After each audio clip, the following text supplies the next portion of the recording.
নিজের স্বাস্থ্যের দিকে সবচেয়ে বেশি মনোযোগ দেওয়ার কথা ভাবছেন? সপ্তাহে 30 পদের সবজি ও ফল ফলাদি খেতে পারেন। লন্ডন কিংস কলেজের একজন গবেষক ডক্টর মেগান রশি বলেছিলেন, শুধু বেশি করে সবজি ও ফল ফলাদি খেলেই হবে না, এর জন্য বিভিন্ন জাতের ভিন্নতাও থাকা জরুরি।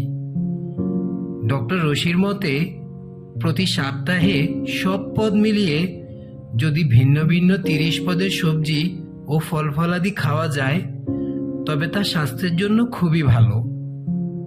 আমাদের পাকস্থলীতে মাইক্রোবায়োম বলে একটি ব্যাকটেরিয়া আছে। এই ব্যাকটেরিয়া মানুষের সুস্বাস্থ্যের উপরে গভীর প্রভাব ফেলে। তাই এক্ষেত্রে যত বেশি সম্ভব শাক, উদ্ভিজ্জ সবজি ও ফল ফলাদি খেতে পরামর্শ দিয়েছেন ডক্টর রশি। রুসাফা বিডি, যত্নের সাথে আপনার পাশে।